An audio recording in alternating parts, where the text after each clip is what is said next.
உனக்கு எத்தனை தடவை சொல்லியிருக்கேன், ஷூஸ ஒழுங்கா தொடச்சு வைங்க. என்னடி இது? மன்னிச்சிருங்க, சொன்னா நான் தொடச்சிட்டு போறேன். இந்த சின்ன குற்றத்துக்கு என்னை இப்படி எட்டி உதைக்கணுமா? எதிரி சின்ன குற்றம். அன்னைக்கு கோயில்ல உன் மேல எதிர்பாராம மோதிட்டேன். அதுக்கு உங்ககிட்ட மன்னிப்பு கேட்டுக்கிட்டேன். நான் உங்க அண்ணன் அதை பெரிய குற்றமா எடுத்துக்கிட்டு என்ன அவமானப்படுத்திட்டான். அவனுக்கு நான் யாருன்னு புரிய வைக்கணும் பாரு.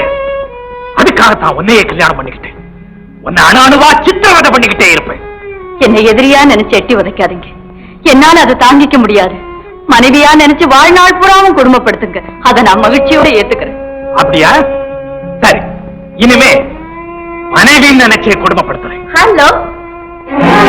Hi hi Viji, how are you? Hi. ஆமா, பாட்டிக்கு நேரமாச்சே, புறப்படலாமா? ஒரு நிமிஷம், இதோ வந்து ப்ளீஸ். இதோ. ஆமா, பாட்டிக்கு உங்க மனைவியை கூட்டிட்டு வரல? அங்கெல்லாம் எதுக்கு? எல்லாரும் ஃபேமிலியோட வரணும்னு பாலு சொன்னாரே, அதுக்காக தான் சொன்னேன். ஓஹோ, ஆமாமா. ஏய், புறப்படு.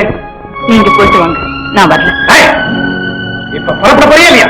அப்படிப்பட்ட இடத்துக்கெல்லாம் ஒரு குடும்ப பொண்ணு வரமாட்டான். டார்லிங், என்ன சொன்ன?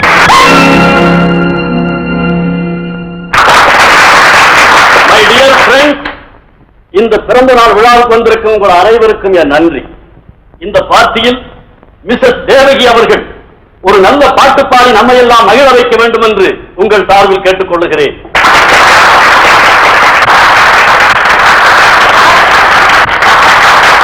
என்னங்குது, என்ன பாட சொல்றாங்க? பார்ட்டியில பாட சொல்லிட்டாங்கன்னா அவங்க யாரா இருந்தாலும் பாடித்தான். என்னங்க, ஒரு குடும்ப பொண்ணு 4 பேருக்கு பத்னிகளை எப்படிக்க பாட முடியும்? நீ மட்டும் தான் குடும்ப பெண்ணா? இங்க இருக்கிற எல்லாருமே குடும்ப பெண்ணு தாண்டி. என்னங்க, என்னங்க? ஏன் டார்லிங், உங்க வைஃப் பாடுறதுக்கு வெக்கப்படுறாங்களா? இப்ப நான் பாட சொல்றேன், பாடு. முடியாது, என்னால பாட முடியாது. இருக்க ஃப்ரெண்ட்ஸுக்கு எதுக்கு என்ன அவமானப்படுத்துறேன்? பாடு.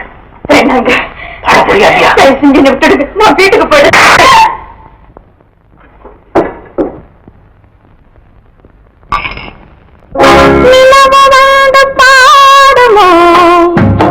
எழுந்து ஆடுமோ மலர் நிறைந்த சபையினிலே கண்டு கூட மாறினாள், கண்டு கூட மாறினாள். நிலவு வந்து பாடுமோ சிலை எழுந்து ஆடுமோ மலர் நிறைந்த சபையினிலே கண்டு கூட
அவசரம் ஆடமாற்று அதிசயம் முடிவில்லாத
அம்மா, நான் வீட்டுக்கு போயிட்டேன்னு அவர்கிட்ட சொல்லிடு. சரிம்மா.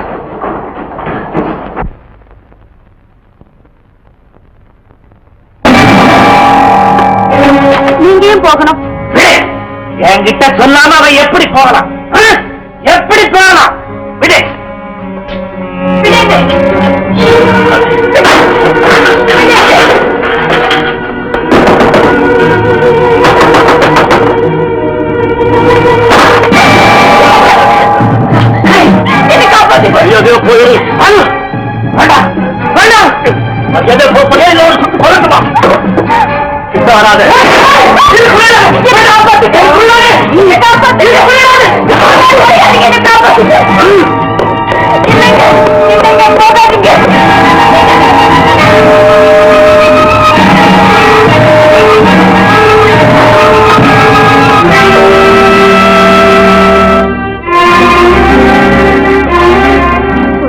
ஆபத்துன்னு கதறி எழுத வழியில போறவங்க கூட ஓடி வந்து தம் உயிரை கொடுத்து காப்பாத்துவா. ஆனா தாலி கட்ட மனைவியோட கற்புக்கு ஆபத்துன்னு தெரிஞ்சும் இப்படி உயிருக்கு பயந்து ஓடி வந்துட்டீங்களே, இது நியாயமா? உங்களை போல நானும் கோழியா இருந்திருந்தா உங்க மான மரியாதையெல்லாம் காத்துல பறந்துருக்கு. அது வெறி பிடிச்ச மிருகத்துக்கிட்ட இருந்து என் கற்பை மட்டும் நான் காப்பாத்திட்டு வரல, உங்க கௌரவத்தை சேர்த்த காப்பாத்திட்டு வந்திருக்கேன். கழுத்துக்கு தாலி கட்டி வயிற்றுக்கு சோறு போடுறதுனால மட்டும் ஒருத்தர் கணவராயிட முடியாது. காலம் பூராவும் அவளுடைய மானத்துக்கு பாதுகாப்பு தரணும். உயிருக்கு பயந்து நாட்டை காட்டி கொடுக்கிறவனுக்கும் தாரத்தை இந்த நிலைமையில விட்டுட்டு ஓடி வந்த உங்களுக்கும் என்ன இந்த வித்தியாசம்? பெரிய உத்தரவு மாதிரி பேசுறேன். என்கிட்ட சொல்லாம எதுக்கு பார்ட்டி விட்டு போனேன்? அந்த பாரதா அயோக்கியனா இல்ல நீதான் எனக்கு துரோகம் பண்ண பாத்தியா? ஐயோ, இதுவரைக்கும் உங்க இதயத்துல இறக்கம் தான் இல்லை நினைச்சுக்கிட்டு இருந்தேன். ஆனா இப்பதான் தெரிஞ்சுக்கிட்டேன் உங்களுக்கு இதயமே இல்லைன்னு. அன்பில்லாத கணவனோட ஒரு பெண் வாழ்ந்துடலாம், ஆனா பண்பே இல்லாத கணவனோட நிச்சயமா வாழ முடியாது. உங்களை நம்பி என்னையும் என் வயிற்றுல வளர்ற குழந்தையோட எதிர்காலத்தையும் இனிமேல் உங்ககிட்ட ஒப்படைக்க நான் தயாரா இல்லை.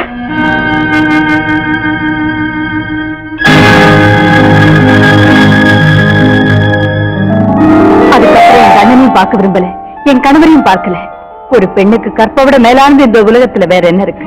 அதை பாதுகாக்கிறதுக்காக, என்னையே துரத்திக்கிட்டு இருக்கிற ஒரு மிருகத்தினுடைய பார்வையில இருந்து தப்பிக்கிறதுக்காக நான் இந்த குடிசையில வந்து முடிஞ்சு வாழ்ந்துகிட்டு இருக்கேன்.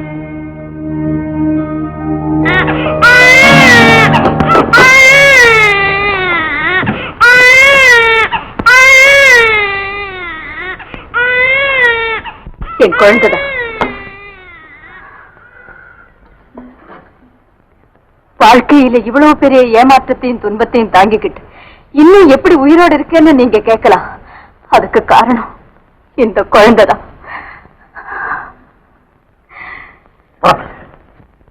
எங்க?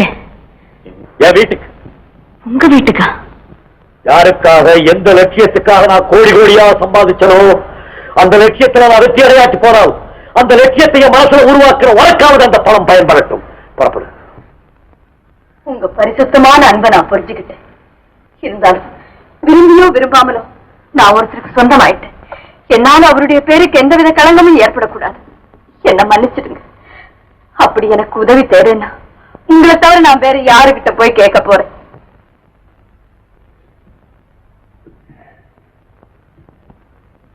மலை உச்சியில ஒரு அற்புதமான மலர் இருந்தது. அதை பறிக்கிறதுக்காக எவ்வளவோ கஷ்டப்பட்டு மேல போனேன். தாவி பறிக்கிற நேரத்துல எங்கிருந்தோ ஒரு புயல் வந்து அந்த மலரை கொண்டுகிட்டு போய் அதோட பாதாளத்துல உள்ள ஒரு முள் செடி மேல போட்டுருச்சு. அவன் அந்த முள்ளுக்கு தெரியுமா மலருடைய அருமை? அதனுடைய அருமை தெரிஞ்சவன் அழுது கண்ணீர் வடிக்கிறான். ஏன்? மலர் தனக்கு கிடைக்கலையேங்கிறதுக்காக இல்லை, அந்த மலருக்கு இப்படிப்பட்ட ஒரு நிலைமையாங்கிறதுக்காக.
எனக்காக இந்த வீட்டு கதவு எப்போ திறந்திருக்கும் அந்த நம்பிக்கையில தான் வந்தேன்.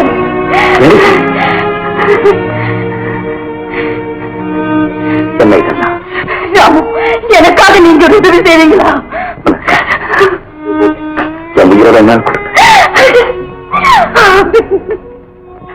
ராமு, உங்க வாழ்க்கையை பாழாக்க எனக்கு உங்க உயிரையே கொடுக்கிறேன்னு சொல்றீங்களே, உங்க உயர்ந்த உள்ளத்துக்கு முன்னால நான் ரொம்ப தாழ்ந்துட்டேன் ராமு, நான் ரொம்ப தாழ்ந்துட்டேன். தகப்பனை பிரிஞ்ச இந்த குழந்தை இப்ப தாயும் பிரிய போகுது. இனிமே நீங்க தான் இதுக்கு தாயும் தகப்பனமாய் இருக்கணும். நீ என்ன சொல்ற தேவி? ஒரு மிருகம் என்ன சுத்திட்டு இருக்கிற சொன்னீங்க, அது கொண்டுட்டேன். நான் என் கற்பை காப்பாத்திக்கிட்டேன், நீங்க தான் என் பிள்ளைய காப்பாத்தணும். காப்பாத்துவீங்களா? கொலையான ஒரு தகப்பனுக்கும் கொலைகாரியான ஒரு தாய்க்கு இது பிள்ளையா இருக்க வேண்டாம். இத உங்க பிள்ளையா நினைச்சு பண்புள்ளவனா வளர்த்து நாளைக்கு இந்த உலகத்துல வாழ வைக்க வேண்டியது உங்க பொறுப்பு.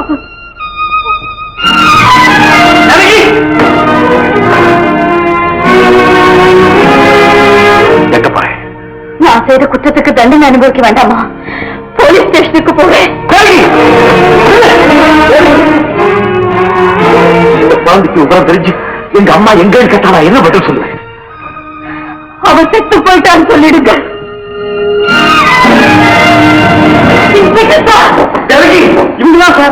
பாலுவை கொலை செஞ்சு நான் தான், என்ன கைது செய்யுங்க. இன்ஸ்பெக்டர், சாரி மிஸ்டர் விஜயகுமார், கொலை செஞ்ச குற்றத்துக்காக இந்த அம்மாவை கைது செய்யறோம். வாங்கம்மா.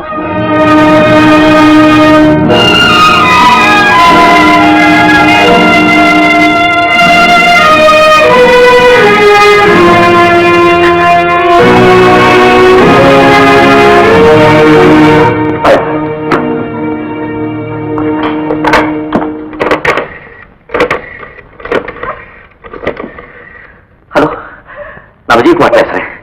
வக்கீல் சீனிவாஸ் இருக்கா?